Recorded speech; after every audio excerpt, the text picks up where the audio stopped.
विधानसभा निवडणुकीनंतर सर्वात जास्त चर्चेचा विषय राहिला तो ईव्हीएमचा आणि महाराष्ट्रामध्ये एक गाव चर्चेत आलं ते मार्करवाडी। या विधानसभा मतदारसंघाचे लोकप्रतिनिधी सध्या आपल्या सोबत आहेत, जानकर साहेब। आपण त्यांच्याशी बातचीत करूया। काय सांगाल, या अधिवेशनामध्ये आपण आलेला आहात। यापूर्वीच आपल्या मार्करवाडीमधून आपला जो एल्गार होता तो जनतेसमोर आलेला होता।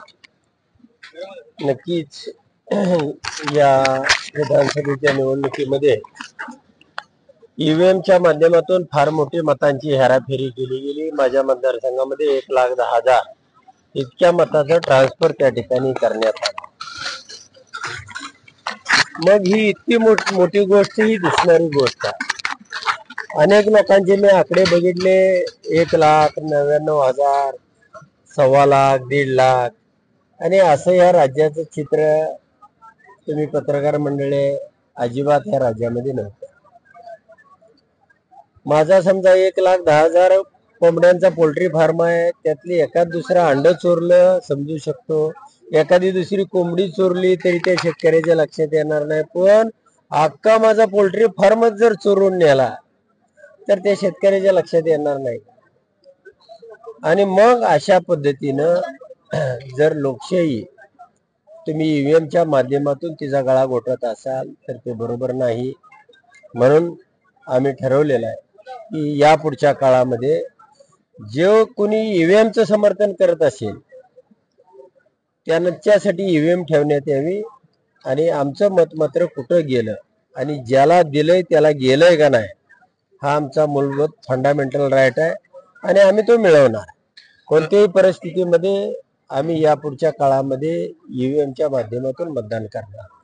तुम्ही या सर्व घडामोडी पाहत असताना आपल्या एल्गार नंतर या मार्करवाडीतल्या ग्रामस्थांच्या मागणीनंतर गोपीचंद पडळकर, सदाभाऊ खोत त्या गावामध्ये आलेले होते। त्यांनी सभा घेऊन वेगवेगळ्या वल्गना केलेल्या होत्या। त्यांनी वेगवेगळे दाखले दिलेले होते की ईव्हीएम मशीन मध्ये काय फेरफार करता येत नाही, हॅक करता येत नाही। पवार साहेबांवरती टीका केलेली होती। तुम्ही याला उत्तर कशा पद्धतीने द्याल? त्यांनी कशासाठी यायला पाहिजे होते की गावानं बंड का केलं, गाव अस्वस्थ का झालंय, त्या गावात ज्वालामुखी का भडकलाय आणि त्या गावाला काय अपेक्षित आहे, यासाठी घरोघरी जाऊन लोकांची मतं काय आहेत, मन काय आहे।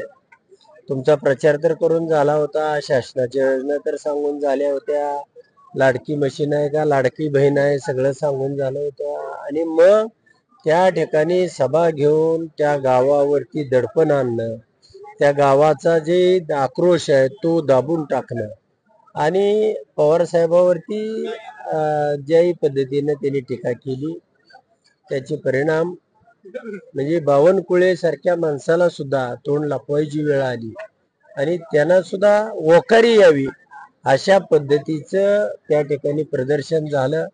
हा महाराष्ट्र सुसंस्कृत आहे, हा महाराष्ट्र लढाऊ आहे, हा महाराष्ट्र अशा कोणाचं अपशब्द खपवून घेत नाही। आणि म्हणून कोणी त्या मार्करवाडी आला, गावामध्ये आला किंवा माळशिरस तालुक्यामध्ये आला तरी त्याचा आवाज दाबू शकणार नाही। या पुढच्या निवडणुका तुम्हाला 100% मी सांगतो की त्या बॅलेटवरच होणार। निश्चितपणे वरिष्ठ नेते शरद पवारांवर गोपीचंद पडळकर अत्यंत खालच्या भाषेमध्ये टीका करतात। तुम्ही याकडे कसं बघताय? नाही, आता कुणी कुणावर टीका करावी, आपल्या योग्यतेप्रमाणे आपण बोलावं, आपल्या मर्यादा किंवा ह्या महाराष्ट्राची संस्कृती आहे ती ओलांडू नये।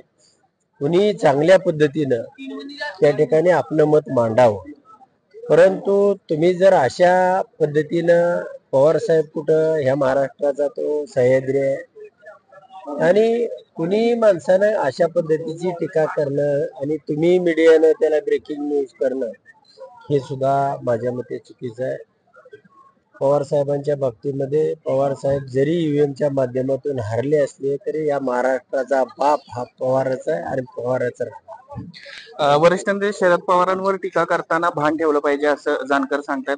सहकारी अजिंक्य गुट्टेसह अभय कुमार देशमुख, श्रेष्ठ महाराष्ट्र, नागपूर।